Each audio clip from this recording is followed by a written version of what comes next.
خوش گپیوں میں شروع ہو جاتے ہیں. پھر ان خوش گپیوں میں سیاسی تبصرے بھی ہونے لگتے ہیں، غیبتیں اور چغلیاں بھی ہونے لگ جاتی ہیں، منہ سے گالیاں بھی نکلنے جاری ہو جاتی ہیں، منہ سے گالیاں بھی نکلنی شروع ہو جاتی ہیں، گندی باتیں بھی ہو جاتی ہیں. بالخصوص جب راستے میں مشکلات کا سامنا ہوتا ہے، مثلا جہاز لیٹ ہو گیا، جدہ ایئرپورٹ سے جس گاڑی نے پک کرنے آنا تھا وہ بر وقت نہ آئی، وہ ہوٹل میں کمرہ بر وقت خالی نہ ملا، کمرے کی صاف ستھرائی نہ کی ہوگی. اچھا، بعض کمرے کی صفائی اچھے طرح سے نہ ہوئی ہو تو صبر سے منہ پھیر لیتے ہیں. پھر بڑے بڑے جملے ہوٹل والوں انتظامیہ کو نکالتے ہیں، گالیاں بھی نکالنے لگ جاتے ہیں اور نہ جانے منہ میں کیا کیا بولنا شروع کر دیتے ہیں. بعض دفعہ ان مقدس مقامات پر ہاتھا پائی تک بات پہنچ جاتی ہے. پیارے اور محترم اسلامی بھائیوں، سفر حج سفر عشق ہے. یہ وہ مقام ہے کہ جہاں دل صاف ہونے ہیں، دلوں کے زنگ اترنے ہیں. اگر یہاں بھی ایسی بے وقوفانہ حرکتیں کریں گے تو بتائیں رحمتیں کیوں کر برسیں گی. اس لیے سفر حج و عمرہ میں بالخصوص اور اس کے علاوہ بھی زبان پر قفل مدینہ یعنی مدینے کا تالا لگا کے رکھنا چاہیے. یعنی بس ضرورت کی بات کی جائے اور وہ بھی نپی تلی ہوئی، وہ بھی ضرورت کی اور پوری اور خاموشی کی عادت اپنانی چاہیے تو انشاءاللہ الکریم برکتیں نصیب ہوں گی. حدیث پاک میں ہے کہ جس نے خاموشی کے ساتھ ذکر اللہ کرتے ہوئے شدید گرمی میں خاموشی کے ساتھ ذکر اللہ کرتے ہوئے شدید گرمی میں طواف اس طرح کیا کہ نہ کلام کیا، نہ کسی کو تکلیف دی، اور ہر پھیرے پر استلام کیا، یعنی حجر اسود کو بوسہ دیا یا ہاتھوں سے اشارہ کر کے بوسہ دے دیا، چوم لیا، تو ہر قدم پر 70,000 نیکیاں لکھی جاتی ہیں. پھر فرمایا 70,000 گناہ مٹا دیے جائیں گے. پھر فرمایا 70,000 درجات بلند کر دیے جائیں گے ہر قدم پر. سبحان اللہ. یہ صرف طواف خاموشی سے کرنے کی فضیلت ہے. اگر کوئی پورا سفر حج ہی زبان کی حفاظت کے ساتھ کرے تو سوچیں کتنی برکتیں ملیں گی. ایک قدم پر 70,000 نیکییں. تو اگر پورا سفر حج بندہ خاموشی سے گزارے تو کیا کیا برکتیں نصیب ہوں گی. اللہ پاک ہمیں توفیق نصیب فرمائے. اللہ تبارک و تعالی ہمیں بھی مکہ اور مدینہ کی با ادب حاضری نصیب فرمائے. پیارے اور محترم اسلامی بھائیوں، سفر حج ہو یا عمرے کا سفر ہو، بعض لوگ اہل عرب کو بھی سنا دیتے ہیں، برا بھلا کہہ دیتے ہیں، اور بھی نہ جانے کیا کیا بول دیتے ہیں. الامان والحفیظ، یہ تو بہت بڑی جسارت ہے بھائی، بڑی ہمت کی بات ہے. حدیث پاک میں ہے، فرمایا کہ اہل عرب سے 3 وجہ سے محبت کرو. 3 باتوں کی وجہ سے اہل عرب کے ساتھ محبت کرو. فرمایا پہلی بات تو یہ ہے کہ میں عربی ہوں. پھر فرمایا دوسری بات قرآن کریم عربی میں ہے. پھر فرمایا تیسری بات جنتیوں کی زبان بھی عربی میں ہے. پیارے اور محترم اسلامی بھائیوں، پیارے آقا مکی مدنی مصطفیٰ صلی اللہ علیہ وسلم نے یہ جو 3 باتیں حوالہ دے کر بتائیں، خود محبوب ذیشان صلی اللہ علیہ وسلم آپ فرماتے ہیں میں عربی زبان والا ہوں، میں عربی ہوں۔ پھر فرمایا قرآن کریم عربی میں ہے، پھر فرمایا جنتیوں کی زبان عربی میں ہے۔ اہل عرب کو یہ تینوں نسبتیں حاصل ہیں، اہل عرب جو ہیں ان کو یہ تینوں نسبتیں ان کو حاصل ہیں۔ اب لہذا بظاہر کوئی عربی اگر کسی عاشق رسول کسی اسلامی بھائی کے ساتھ کوئی زیادتی کاری دیتا ہے، البتہ ہوتا نہیں ہے، بڑے وہ سلجھے ہوئے لوگ ہیں، تعلیم یافتہ ہیں، ہوتا نہیں ہے، اگر ہو ہی گیا کسی کے ساتھ کوئی ایسا معاملہ تو پیارے اور محترم اسلامی بھائیوں پھر بھی کوئی بات نہیں، ان سے الجھنا نہیں، ان سے جھگڑا نہیں کرنا، ان سے بدتمیزی بھی نہیں کرنی۔ کیوں؟ کیونکہ ہمارے پیارے آقا صلی اللہ علیہ وسلم کے ساتھ ان کو نسبت حاصل ہے، ہمارے آقا کے ساتھ ان کو نسبت ہے، قرآن کریم کے ساتھ ان کو نسبت ہے، اور جنتیوں کی زبان بھی عربی ہے۔ یہ آقا کریم نے 3 باتیں بتا کر ہمیں ارشاد فرمایا، اس لیے ہم نے ان کے ساتھ الجھنا نہیں ہے، گالیاں نہیں دینی، جھگڑا نہیں کرنا۔ پیارے اور محترم اسلامی بھائیوں، بہار شریعت میں ہے کہ سب عربیوں سے بہت نرمی کے ساتھ پیش آنا، سب عربی آگے۔ اب کوئی بندہ کہتا ہے میرا کفیل، میرا فلاں معاملات جو بھی دنیا داری کے ہیں، بات ہو رہی ہے کہ کوئی بندہ سفر حج پہ جائے یا عمرے کے لیے جائے، تو بہار شریعت جو ہے اس میں لکھا ہوا ہے سب عربیوں سے بہت نرمی کے ساتھ پیش آئیں، اگر وہ سختی کریں تو ادب سے برداشت کریں، اور اس پر بھی شفاعت نصیب ہونے کا وعدہ ہے۔ اگر عربی سخت لہجہ اختیار کر بھی لے تو فرمایا ہم نے کیا کرنا ہے، ادب کے ساتھ ان کے ساتھ پیش آنا ہے۔ تو اس کا فائدہ کیا ہوگا؟ فرمایا شفاعت ملے گی نبی پاک علیہ الصلوۃ والسلام کی۔ پریشانیوں میں زبان بند رکھنا، پریشانیوں میں زبان بند رکھنا، کیے جانا صبر اجر اس میں بڑا ہے، پریشانیوں میں زبان بند رکھنا، کوئی جھاڑ دے تب بھی نرمی برتنا، کیے جانا صبر اس میں بڑا اجر ہے۔ پیارے اور محترم اسلامی بھائیوں، آگے جو قرآن کریم میں مزید ارشاد ہوا، فرمایا وَلَا جِدَالَ فِي الْحَجِّ، اور نہ کسی سے جھگڑو۔ یہ بھی سفر حج کا بہت اہم ترین پہلو ہے، یہ ادب قرآن کریم ہمیں سکھا رہا ہے۔ سفر حج ہو یا سفر عمرہ ہو، اس کے امکانات بہت بڑھ جاتے ہیں جھگڑے کے وہاں پہ۔ ایک تو سفر کی تکلیف ہوتی ہے، دوسرا گھر سے بندہ دور ہوتا ہے، گھر والا ماحول تو نہیں مل پاتا باہر سفر میں، اور پھر عرب شریف کی سخت گرمی ہوتی ہے، پھر آپ سمجھ سکتے ہیں لاکھوں لاکھ لوگ حج کے لیے جاتے ہیں۔ اب اتنی بڑی تعداد، اتنے بڑے پیمانے میں لوگ گئے ہیں، 19-20 لاکھ لوگ حج کے لیے جائیں تو یہ کوئی کم تو نہیں ہے نا، بہت بڑی تعداد ہے۔ اب اتنے معاملات ہونے کے باوجود کبھی ہوٹل کا مسئلہ بن جاتا ہے، کبھی کمرہ ٹھیک نہیں ملتا، کبھی گاڑی لیٹ آ جاتی ہے لے کے جانے والی۔ اچھا، جنہوں نے قربانیوں کے ٹوکن لیے ہوتے ہیں ان کے ساتھ کیا مسئلہ چل رہا ہوتا ہے؟ ان کی قربانیاں لیٹ ہو رہی ہوتی ہیں۔ میں نے کہا 19-20 لاکھ، اس سے بھی بڑھ کے لوگ حج کے لیے جاتے ہیں۔ اب کہیں دھکا مکی لگ جاتا ہے، کہیں کوئی جھٹکا لگ گیا، کہیں پاؤں پہ پاؤں آ جاتا ہے، کہیں کسی کی کونی لگ جاتی ہے۔ اب کچھ نہ کچھ معاملات چل رہے ہوتے ہیں۔ اس کے ساتھ ساتھ ایک مسئلہ جو چل رہا ہوتا ہے ہمارے ساتھ کہ ان کی زبان عربی ہوتی ہے جو انتظامیہ والے ہوتے ہیں۔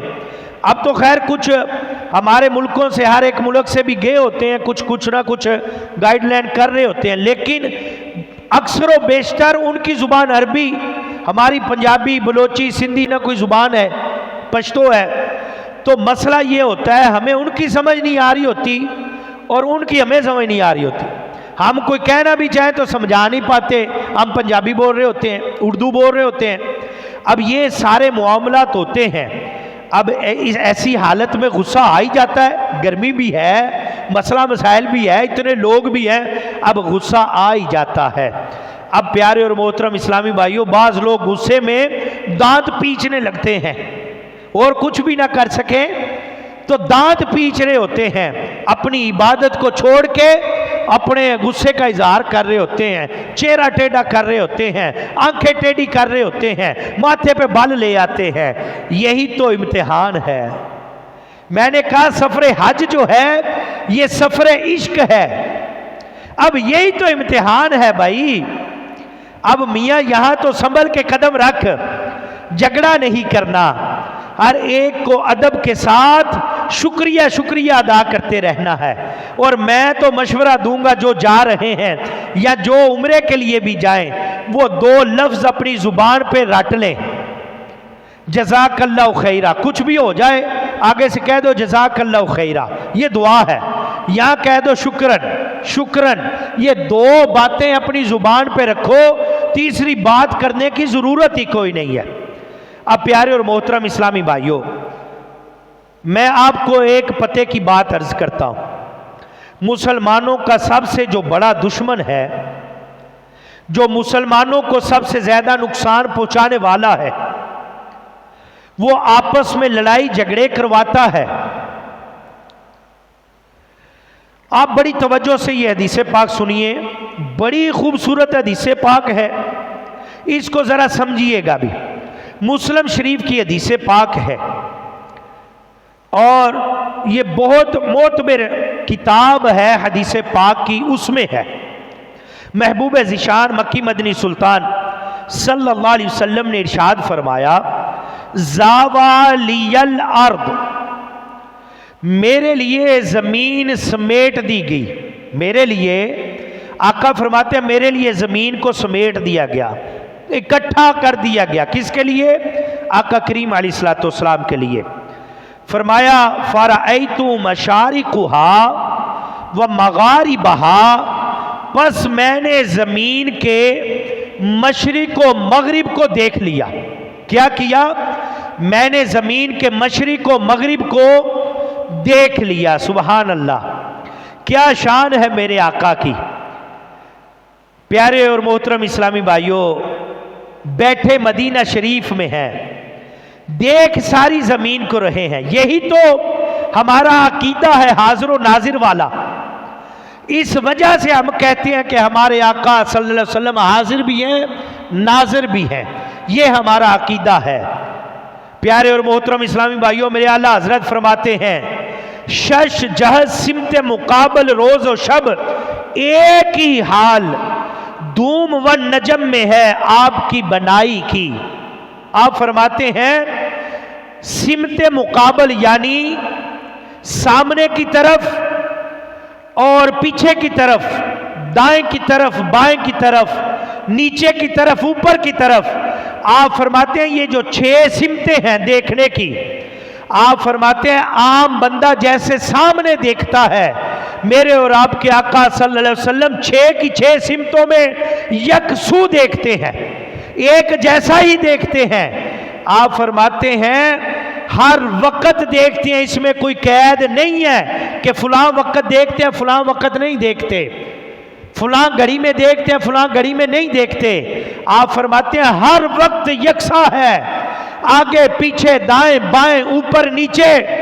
آقا کریم اسی طرح دیکھتے ہیں جیسے ایک عام بندہ سامنے دیکھتا ہے. پیارے اور محترم اسلامی بھائیوں, اگر آپ فرماتے ہیں اس کی دلیل چاہیے تو آپ فرماتے ہیں پارہ نمبر 27 سورہ نجم پڑھ کے دیکھ, تجھے پتہ چل جائے گا. یہ جو شعر پڑھا اس کی تشریح یہ ہے. آپ فرماتے ہیں آقا ہر وقت یوں ہی دیکھتے ہیں. اگر نہیں سمجھ آتا تو سورہ نجم کی تلاوت کر, تجھے پتہ چل جائے گا آقا کیسے دیکھتے ہیں. خیر, حدیث پاک آگے سنیے. پیارے محبوب صلی اللہ علیہ وسلم نے فرمایا جہاں تک میں نے زمین کو دیکھا وہاں تک میری امت کا پرچم لہرایا جائے گا. کیا فرمایا؟ کہ جہاں جہاں تک میں نے زمین کو دیکھا وہاں وہاں تک میری امت کا پرچم لہرایا جائے گا۔ اب اس کے بعد پیارے محبوب صلی اللہ علیہ وسلم نے دعا فرمائی، اللہ پاک کی بارگاہ میں دو عرضیاں پیش کی۔ عرض کیا، پہلی عرض جو اللہ پاک کی بارگاہ میں دعا کرتے ہوئے کی، اللہ پاک کی بارگاہ میں عرض کیا، اے اللہ پاک میری امت سخت قحط کے ساتھ ہلاک نہ فرمانا، میری امت کو بڑے سخت قحط کے ساتھ ہلاک نہ فرمانا۔ دوسرا عرض کیا، اے اللہ پاک میری امت پر دشمن کو مسلط نہ فرمانا۔ یہ دعائے مصطفیٰ تھی۔ اللہ پاک نے ارشاد فرمایا، اے پیارے محبوب صلی اللہ علیہ وسلم میرے فیصلوں کو رد نہیں کوئی کر سکتا، میرے فیصلے بدلتے نہیں ہیں۔ اے محبوب ذیشان صلی اللہ علیہ وسلم آپ کی امت کو قحط کے ذریعے ہلاک نہیں کیا جائے گا، اور نہ دشمن چاہے چاروں طرف سے ان کو گھیر لے پھر بھی دشمن ان پر مسلط نہیں کیا جائے گا۔ فرمایا ہاں ایک بات ہے، آپ کے امتی یہ جو بات ہے بڑی توجہ سے سنیے۔ فرمایا ہاں ایک بات ہے، رب تعالیٰ فرماتا ہے اپنے محبوب کو کہ ہاں ایک بات ہے، آپ کے امتی خود ہی ایک دوسرے سے جھگڑیں گے، ایک دوسرے کو قتل کریں گے اور قیدی بنیں گے۔ یہ آقا کریم علیہ الصلوۃ والسلام نے فرمایا یہ سبق سیکھنے کی بات ہے۔ اس امت کے ساتھ یہ وعدہ ہو چکا ہے۔ کیا وعدہ ہوا؟ اس امت کے ساتھ وعدہ کیا ہوا کہ کبھی کچھ عرصے کے لیے بارشیں رک جانا، جزوی طور پر خوراک کی قلت آ جانا، یہ الگ بات ہے، یہ الگ بات ہے، لیکن یہ نہیں ہو سکتا کہ ایک وقت میں پوری کی پوری امت قلت میں آ جائے اور قید سالی میں پڑ جائے۔ نہیں نہیں، فرمایا یہ رب تعالیٰ کا وعدہ ہے۔ پھر دوسرا فرمایا کہ یوں ہی دشمن اگر چاروں اطراف سے گھیر لے مسلمانوں کو تو اللہ پاک کا یہ وعدہ ہے کہ کبھی بھی دشمن یکساں ایک وقت میں آقا کریم کی ساری امت کو دشمن گھیر کے غلبہ نہیں حاصل کر سکتا۔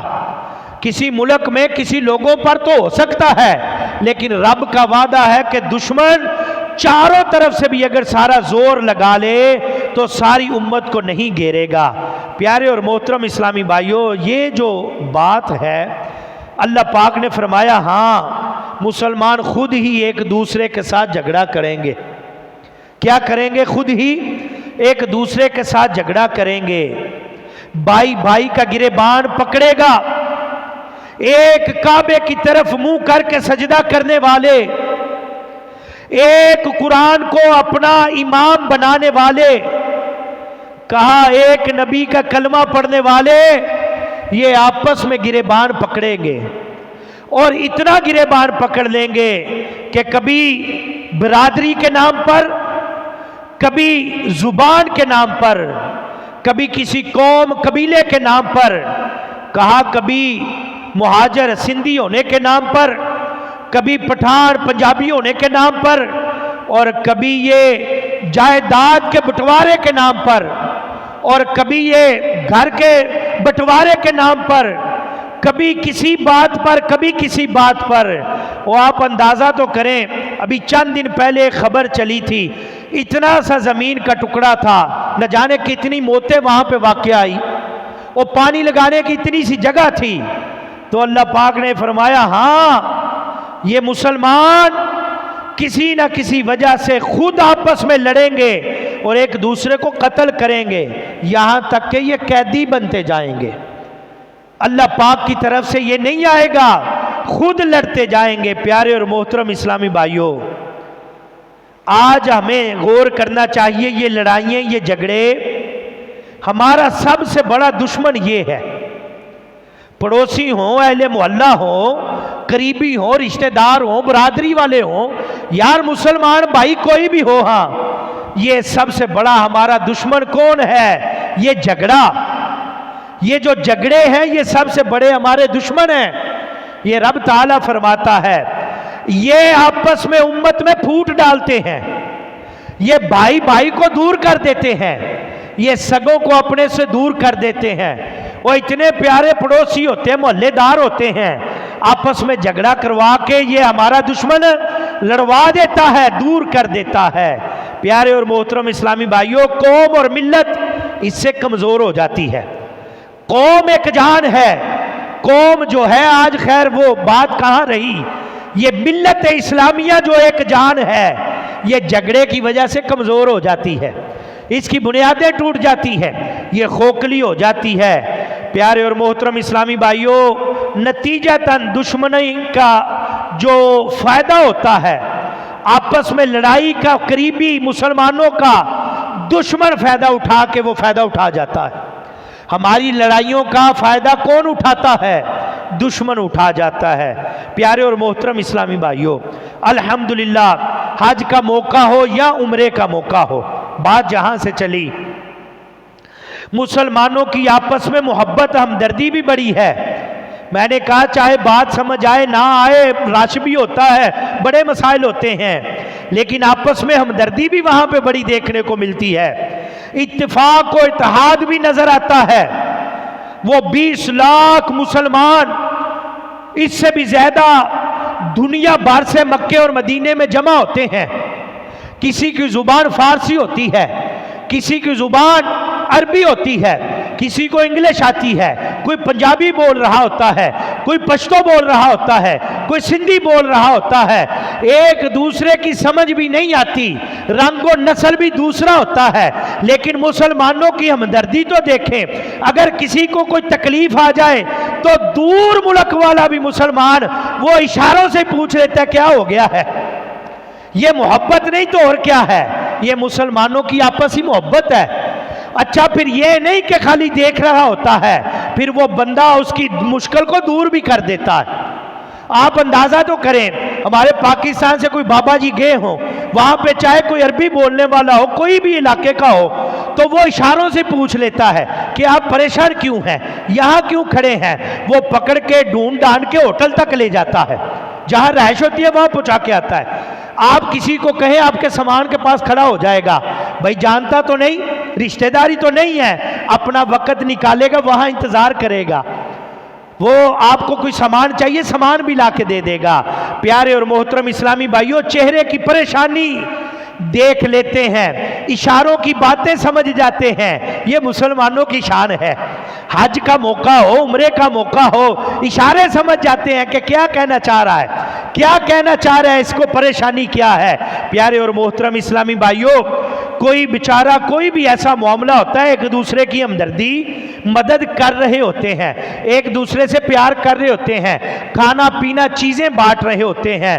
پیارے اور محترم اسلامی بھائیوں، یوں نہ کہہ لیجئے کہ آتا ہے فقیروں پہ انہیں پیار کچھ ایسا، آتا ہے فقیروں پہ انہیں پیار کچھ ایسا، خود بھیک دیں اور خود کہیں منگتے کا بھلا ہو، خود بھیک دیں اور خود کہیں منگتے کا بھلا ہو۔ پیارے اور محترم اسلامی بھائیوں، کاش یہ والی سعادتیں سفر حج کی اللہ ہمیں بھی نصیب فرمائے، اللہ پاک اپنے گھر کا طواف ہمیں بھی نصیب فرمائے، مکے اور مدینے کی زیارتیں نصیب فرمائے۔ پیارے اور محترم اسلامی بھائیوں، اپنے پڑوسیوں کے ساتھ بھی حسن سلوک کرنا ہے، اپنے جاننے والوں کے ساتھ بھی حسن سلوک کرنا ہے، اور انجان کسی مسلمان کے ساتھ بھی حسن سلوک سے ہی پیش آنا ہے، ایک دوسرے کے کام آنا ہے، اور ایک دوسرے کے ساتھ اتفاق و اتحاد محبت کے ساتھ رہنا ہے، چاہے اپنے ملک میں رہیں، چاہے مکے یا مدینے میں جائیں، ہمیں رویہ ایک ہی اختیار کرنا ہے۔ پیارے اور محترم اسلامی بھائیوں، حج کے مزید آداب جو ارشاد فرمائے اللہ پاک نے، فرمایا وَتَزَاوَدُوا، اور زاد راہ ساتھ لے لو۔ کیا فرمایا؟ زاد راہ، اپنے سفر کا سامان ساتھ لے لو۔ روایت میں آتا ہے بعض لوگ سفر کا ضروری سامان اور اخراجات وغیرہ کا انتظام کیے بغیر حج پر چلے جایا کرتے تھے۔ ہم اللہ پاک پر توکل رکھتے ہیں، ہمیں اللہ پاک پر بھروسہ ہے، یہ شروع کی بات ہے، تو لوگ کیا کہتے؟ خالی ہاتھ سفر پہ نکل پڑتے تو آگے سے جواب دیتے کہ ہم اللہ پر بھروسہ رکھتے ہیں، ہمارا اللہ پر توکل ہے۔ جب مکہ پاک پہنچ جاتے تو اب ظاہری سی بات ہے، کھانا بھی ہے، پینا بھی ہے، بھوک بھی لگے گی، اور بھی ضرورت زندگی ہے، تو وہاں پہ جا کے مانگنا شروع کر دیتے۔ تب یہ آیت کریمہ نازل ہوئی، وَتَزَاوَدُوا، فرمایا اور زادِ راہ ساتھ لے لو، یہ اپنا سامان سفر اور ضروری اخراجات جو ہیں یہ اپنے ساتھ لے جایا کرو۔ لوگوں کے سامنے ہاتھ مت پھیلاؤ، کہ یہ لوگوں کے سامنے ہاتھ پھیلانا، دوسروں پر بوجھ بننا، یہ توکل نہیں بلکہ خلاف توکل ہے، یہ اللہ پر بھروسہ نہیں ہے، یہ توکل کے خلاف ہے۔ پیارے اور محترم اسلامی بھائیوں، یہاں ہمیں ایک سبق ملا کہ اسلام ہمیں خودداری سکھاتا ہے، ہمیں خود مختاری اور خودداری اسلام سکھاتا ہے۔ آپ اندازہ کریں، حج جیسی عبادت، اتنی عمدہ عبادت، جس میں مشقت بھی ہے، پیسہ بھی لگتا ہے، وقت بھی لگتا ہے، بڑی تکلیفیں اٹھانی پڑتی ہیں، لیکن رب تعالیٰ نے یہاں بھی فرمایا کہ کسی سے سوال نہیں کرنا، مانگنا کسی سے نہیں ہے، اپنا سامان ساتھ لے لو۔ پیارے اور محترم اسلامی بھائیوں، بلکہ حکم تو یہ ہے کہ سفر کے اخراجات سے زیادہ کچھ نہ کچھ سامان اپنے پاس رکھو، دوسروں کی ضرورت کے لیے، کسی دوسرے کے کام آ سکو۔ اسلام پھیلانا یہ حق ہے، اور سلام کرنا یہ بھی حق ہے۔ اور سلام کیسے پھیلے گا؟ کہ ہم ہر ایک کے ساتھ سلام کریں، اور پھر اگر کسی کو ضرورت پڑ جائے تو ہم اس کی ضرورت پوری کر دیں۔ پیارے اور محترم اسلامی بھائیوں، ناحق سوال کرنے کا مطلب بندے کی ایسی حالت نہیں کہ شریعت اسے مانگنے کی اجازت دے، کسی بھی صورت شریعت اسے اجازت نہیں دیتی کہ وہ کسی کے سامنے ہاتھ پھیلائے، وہ سوال کرے، وہ مانگے۔ پیارے اور محترم اسلامی بھائیوں، مفت خوری اور دیگر ناحق چیزیں کھانا، مانگنا، سوال کرنا، ایک حدیث پاک سنیے۔ اللہ پاک کے پیارے محبوب علیہ الصلوۃ والسلام نے ارشاد فرمایا، جو شخص لوگوں سے سوال کرے، کیا کرے؟ جو شخص، کوئی بھی بندہ لوگوں سے سوال کرے اس لیے کہ اپنے مال کو بڑھائے، تو وہ جہنم کا گرم پتھر ہے، اب اس کے اختیار میں ہے وہ پتھر جتنا مرضی بڑا کرتا جائے، یعنی جتنا زیادہ مانگتا جائے گا وہ پتھر بڑا ہوتا جائے گا۔ جو بندہ کسی سے سوال کرے، اور اگر کوئی بندہ مسجد میں آ کے بندوں سے سوال کرے، آپ خود اندازہ کریں۔ پیارے اور محترم اسلامی بھائیوں، عام حالات میں بھی سفر پر نکلنا ہو تو اپنی ضرورت سے کچھ زیادہ رقم وغیرہ اپنے ساتھ لے لینی چاہیے۔ بندے کو کوئی ضرورت پیش آ سکتی ہے، کوئی مصیبت معاذ اللہ آ سکتی ہے، اللہ نہ کرے، کوئی ایسا حادثہ پیش آ سکتا ہے، بندے کے پاس ہونا چاہیے۔ حدیث پاک میں ہے، پیارے آقا مکی مدنی مصطفیٰ صلی اللہ علیہ وسلم نے ارشاد فرمایا، حج مبرور، مقبول حج کی جزا صرف اور صرف جنت ہے۔ کیا فرمایا؟ جو مقبول حج ہے رب کی بارگاہ میں، اس کی جزا کیا ہے؟ فرمایا جنت، بس جنت ہے۔ اب عرض کیا گیا حج مبرور کیا ہے؟ تو فرمایا یعنی وہ حج جس میں کھانا کھلانا اور سلام عام کرنا ہو، دو کام کیے جائیں۔ کیا کیا جائے؟ حج کرتے کرتے بندہ سلام کرے اور لوگوں کو کھانا بھی کھلائے۔ فرمایا یہ حج مبرور کی نشانی ہے، اور بندے کو جب یہ نشانی مل جائے تو فرمایا اس کا اجر یہ ہے کہ سیدھا جنت میں جائے گا۔ پیارے اور محترم اسلامی بھائیوں، حضرت عبداللہ بن سلام رضی اللہ تعالیٰ عنہ فرماتے ہیں، میں نے مدینہ منورہ میں آخری نبی رسول ہاشمی صلی اللہ علیہ وسلم کی مبارک زبان سے سب سے پہلا جو کلام سنا وہ یہ تھا، یا ایھا الناس، اے لوگو، افشوا السلام، سلام کو عام کرو۔ کیا کرو؟ افشوا السلام، آپس میں سلام کیا کرو اور اس کو عام کر دو، اتنا عام کرو کہ سلام عام ہو جائے۔ تو فرمایا دوسرا جو میں نے سنا، وَأَطْعِمُوا الطَّعَامَ، کھانا کھلاؤ۔